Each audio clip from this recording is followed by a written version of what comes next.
নমস্কার প্রিয় দর্শক, ত্রিহান্স ব্লগে আপনাদের সকলকে স্বাগত জানাই। আজকে আবার চলে এসেছি বাচ্চাদের আরও একটি পুষ্টিকর রেসিপি নিয়ে, যেটা অল্প খেলেও বাচ্চারা পেয়ে যাবে পর্যাপ্ত পুষ্টিগুণ। আর ভিডিওটি প্লিজ লাইক করে পুরো দেখবেন, আর চ্যানেলে নতুন হয়ে থাকলে সাবস্ক্রাইব করে বন্ধু হয়ে পাশে থাকবেন। চলে এলাম প্রথম রেসিপিতে। তো প্রথমে গ্যাসে একটা প্যান বসিয়ে নিলাম, নিয়ে এইবারে আমি এখানে দিয়ে দিচ্ছি বাচ্চার চাহিদা অনুযায়ী অল্প ওটস। এইবার আমি গ্যাসের ফ্লেমটাকে একবারে লোতে রেখে এই ওটসগুলোকে একটু ড্রাই রোস্ট করে নেব। আপনারা চাইলে কিন্তু ঘির ওপর ওটসগুলোকে ভাজতে পারেন। বাচ্চারা যদি চিবিয়ে খেতে না পারে, আপনারা ওটসগুলোকে ভেজে তারপর কিন্তু ঠান্ডা করে নিয়ে ব্লেন্ডারে ব্লেন্ড করে এটার একটা পাউডার বানিয়ে নিয়ে তারপর রান্না করবেন।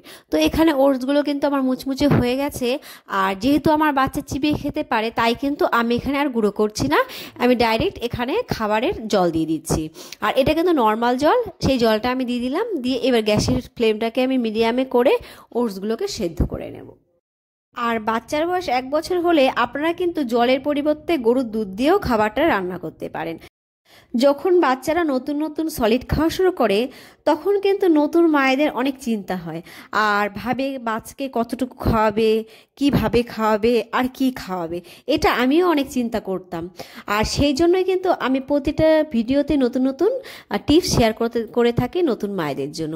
তো যাই হোক, আমি কিন্তু এই পর্যায়ে দেখতেই পাচ্ছেন একটা আপেলকে আমি এখানে দিয়ে দিচ্ছি, আর দিয়ে দিচ্ছি অল্প পরিমাণে কিশমিশ।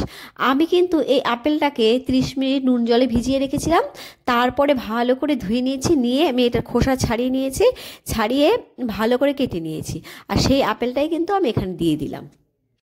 আর বাচ্চারা যদি সেদ্ধ আপেল খেয়ে অভ্যস্ত থাকে, তাহলে এই পর্যায়ে আপেলটাকে অ্যাড করবেন। আর না হলে কিন্তু খাবারটা হয়ে গেলে গ্রেট করে আপেলটাকে অ্যাড করতে পারেন খাবারের মধ্যে। আর বাচ্চারা যদি চিবিয়ে খেতে না পারে, কিশমিশ আর আপেলটাকে কিন্তু আপনারা ব্লেন্ডারও করে নিতে পারেন। আর আমি এখানে ওটস ব্যবহার করেছি। ওটস কিন্তু গ্লুটেন মুক্ত, এর ফলে কিন্তু বাচ্চাদের অ্যালার্জির ভয় থাকবে না। আর তাই কিন্তু 6 মাস থেকেই বাচ্চাদের আপনারা ওটস খাওয়াতে পারেন, যে কোনো ওটসের রেসিপি বানিয়ে। ওটসকে কিন্তু সুষম খাদ্যও বলা হয়ে থাকে। ওটসে রয়েছে প্রোটিন, ভিটামিন, রয়েছে কার্বোহাইড্রেট, ফাইবার, আয়রন, রয়েছে জিঙ্ক, আর রয়েছে ফোলেট। আর এত পুষ্টিগুণ রয়েছে, কেনই বা বাচ্চাকে ওটস খাওয়াবো না আমরা। এছাড়া কিন্তু 100 গ্রাম ওটসে রয়েছে 400 কিলোক্যালোরি শক্তি। আর সকালের কিন্তু একটা পরিপূর্ণ ব্রেকফাস্ট হিসাবে কিন্তু ওটসকে বিশেষজ্ঞরা গণ্য করেছেন। ওটসে কিন্তু আপেল আর কিশমিশ মিশিয়ে খাবারটা কিন্তু আরও বেশি পুষ্টিকর হয়ে গেছে। আর বিশেষজ্ঞরা বলে থাকেন কিশমিশ খেলে কিন্তু বাচ্চাদের ওজন বৃদ্ধি পাবে। আর যাই হোক, আমি এই পর্যায়ে এখানে দিয়ে দিচ্ছি অর্গানিক গুড়। আর আপনারা চাইলে কিন্তু বাচ্চার বয়স 1 বছর হয়ে গেলে এইভাবে গুড় ব্যবহার করতে পারেন।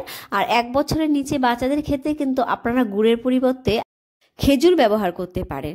তো আমি এবার গুড়টাকে ভালো করে মিশিয়ে নিচ্ছি। মিশিয়ে কিন্তু আমি আরও একটুখানি ফুটিয়ে নেব, ওটসগুলোকে সেদ্ধ করে নেব। আর এখানে কিন্তু দেখুন আপেলটা একদম সেদ্ধ হয়ে গেছে, বোঝাই যাচ্ছে এখানে কিন্তু খাবারের সঙ্গে আপেলটা এমনিতেই মিশে গেছে, কোনো ম্যাশ করার প্রয়োজন হয়নি কিন্তু। আর এই খাবারটা কিন্তু বাচ্চাকে 6 মাসের পর থেকেই দিতে পারেন। আর এখানে দেখুন আমার ওটসটা কিন্তু সেদ্ধ হয়ে গেছে। এইবারে কিন্তু আমি একটুখানি ম্যাশ করে নেব। আর ওটস কিন্তু ঠান্ডা হলে অনেকটাই বেশি ঘন হয়ে যায়, তাই বাচ্চারা যেমন ঘনত্বে খেতে পছন্দ করে সেরকম ঘনত্বেই নামাবেন। আমার বাচ্চা এরম ঘনত্বেই খেতে পছন্দ করে, তাই কিন্তু আমি এরম ঘনত্বেই নামাবো। তো এখানে কিন্তু আমার খাবারটা একদম রেডি হয়ে গেছে। এইবারে কিন্তু আমি খাবারটাকে বাটিতে ঢেলে নেব।